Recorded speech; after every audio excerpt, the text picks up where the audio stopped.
প্রিয় শিক্ষার্থী, আজ আমরা পার্সোনাল প্রোনাউন বা ব্যক্তিবাচক সর্বনাম সম্পর্কে জানব। আমরা শিখব কখন এবং কিভাবে পার্সোনাল প্রোনাউন ব্যবহার করতে হয়। Rahat is 9 years old. He is in class 4. His younger sister is Rita. She is 7 years old. They go to Kajipara Government Primary School. In the text, the words he, she, they refer to Rahat and Rita. উপরের পাঠে হি শব্দ দিয়ে রাহাতকে বোঝানো হচ্ছে, she দিয়ে বোঝানো হচ্ছে রিতাকে এবং দেই দিয়ে রাহাত এবং রিতা উভয়কেই বোঝানো হচ্ছে। রাহাত একজন ছেলে, তাই আমরা রাহাতের পরিবর্তে হি ব্যবহার করি। রিতা একজন মেয়ে, তাই আমরা রিতার পরিবর্তে শি ব্যবহার করি। রাহাত এবং রিতা উভয়কে বোঝাতে আমরা দেই ব্যবহার করি। দেই শব্দ দিয়ে কিন্তু ছেলে বা মেয়ে আলাদা করা হয় না। উভয়ের ক্ষেত্রে বা একাধিক ব্যক্তির ক্ষেত্রে দেই ব্যবহার করা হয়। হি, শি, দেই, ইট ইত্যাদি শব্দগুলো হলো পার্সোনাল প্রোনাউন।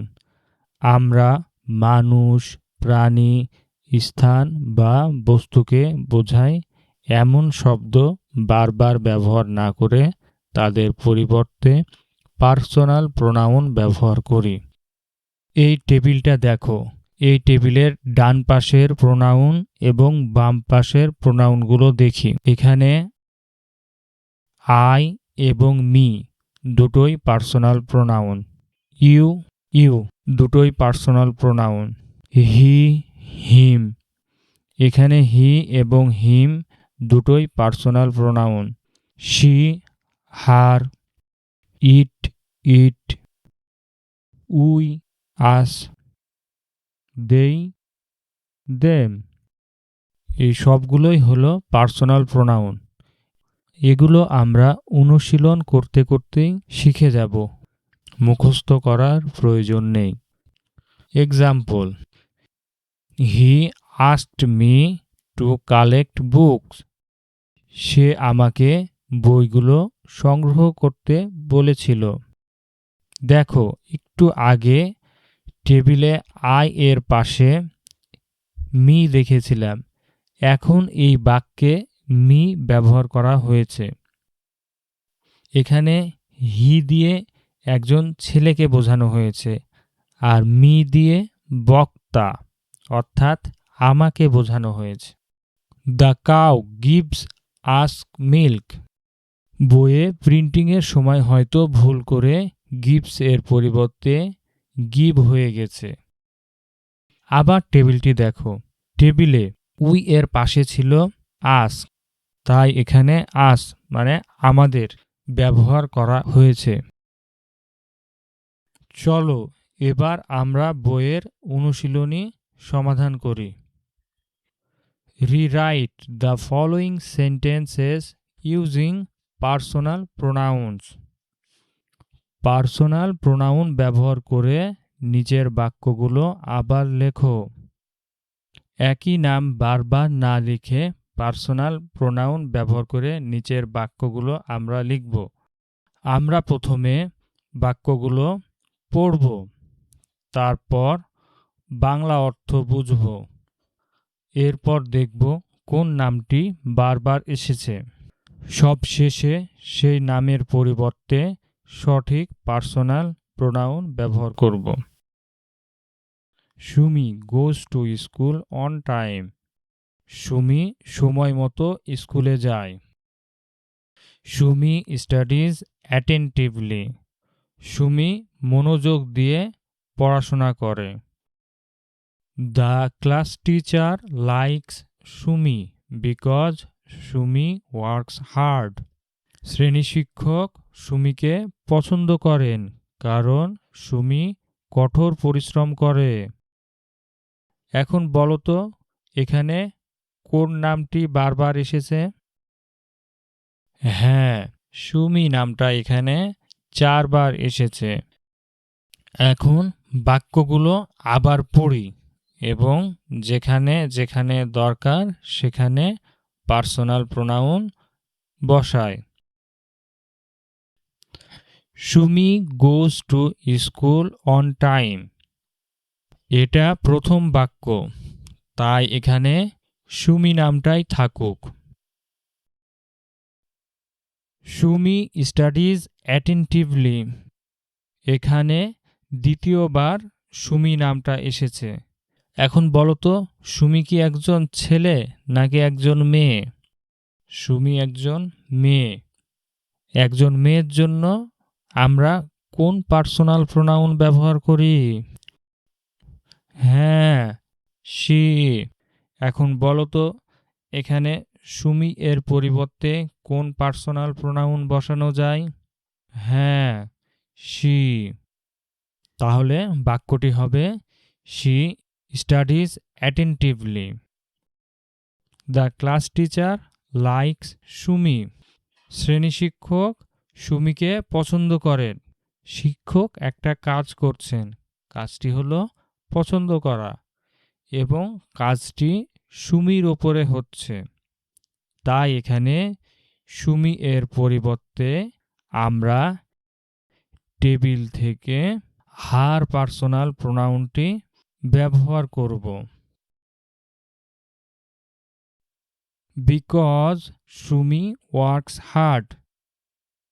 এখানে সুমি নিজে কাজটি করছে, কাজটি হলো কঠোর পরিশ্রম করা, তাই আমরা সুমির পরিবর্তে শি পার্সোনাল প্রোনাউনটা ব্যবহার করব। তাহলে পুরো বাক্যটা দাঁড়াবে the class teacher likes her because she works hard. Dhaka is on the bank of the river Buriganga. Dhaka Buriganga নদীর তীরে অবস্থিত। Dhaka is the capital of Bangladesh. Dhaka বাংলাদেশের রাজধানী। এখানে কোন নামটি বারবার এসেছে? হ্যাঁ, ঢাকা নামটি এখানে 2 বার এসেছে। বাক্যগুলো আবার পড়ি এবং পার্সোনাল প্রোনাউন ব্যবহার করি। Dhaka is on the bank of the river Buriganga. এটা প্রথম বাক্য, তাই এখানে ঢাকা নামটাই থাকুক। Dhaka is the capital of Bangladesh. দ্বিতীয় বাক্যে ঢাকা নামটি বস্তু বা স্থানের নাম হিসেবে আবার এসেছে, তাই এর পরিবর্তে আমরা পার্সোনাল প্রোনাউন ইট ব্যবহার করব। তাহলে বাক্যটি হবে it is the capital of Bangladesh. The boy wanted to catch the হেন। ছেলেটি মুরগিটা ধরতে চেয়েছিল। The boy ran after the হেন। ছেলেটি মুরগিটির পেছনে দৌড়ালো। এখানে কোন শব্দগুলো বারবার এসেছে বলো তো? হ্যাঁ, দ্য বয় এসেছে 2 বার এবং দ্য হেন এসেছে 2 বার। বাক্যগুলো আবার পড়ি এবং পার্সোনাল প্রোনাউন ব্যবহার করি। The boy wanted to catch the হেন। এটা প্রথম বাক্য, তাই এখানে দ্য বয় এবং দ্য হেনই থাকুক। The boy ran after the হেন। দ্বিতীয় বাক্যে দ্য বয় মানে ছেলেটি এর বদলে হি পার্সোনাল প্রোনাউন বসবে। আর দ্য হেন একটি প্রাণী এর পরিবর্তে আমরা ইট পার্সোনাল প্রোনাউন ব্যবহার করব। তাহলে আমাদের নতুন করে লেখা বাক্যটি হবে he ran after it. Rita and Sumi are cousins. Rita ও Sumi cousin. Rita and Sumi live in the same village. Rita এবং সুমি একই গ্রামে থাকে। এখন বলো তো এখানে কোন নামগুলো বারবার এসেছে? হ্যাঁ, রিতা এবং সুমি দুইবার এসেছে। এখন বাক্যগুলো আবার পড়ি এবং পার্সোনাল প্রোনাউন ব্যবহার করি। Rita and Sumi are cousins. প্রথম বাক্যে রিতা এবং সুমি থাকুক। Rita and Sumi live in the same village. দ্বিতীয় বাক্যে একের অধিক ব্যক্তি মানে রিতা এবং সুমি আবার এসেছে, তাই রিতা এবং সুমি এর পরিবর্তে আমরা দেই পার্সোনাল প্রোনাউন ব্যবহার করব। তাহলে বাক্যটি হবে they live in the same village. দেখি সব পারি কিনা। রাহাতের জন্য কোন পার্সোনাল প্রোনাউন ব্যবহার করি? হ্যাঁ, হি। রিতার জন্য আমরা কোন পার্সোনাল প্রোনাউন ব্যবহার করি? শি। রাহাত এবং রিতার জন্য কোন পার্সোনাল প্রোনাউন ব্যবহার করি? দেই। ঢাকার জন্য কোন পার্সোনাল প্রোনাউন ব্যবহার করি? ইট। এখানে ছেলেটির জন্য কোন পার্সোনাল প্রোনাউন হবে? হি। আর মুরগিটির জন্য? ইট।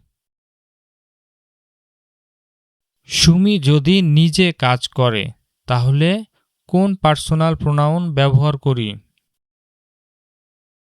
শি। আর কেউ যদি সুমিকে নিয়ে কিছু বলে তাহলে? হার।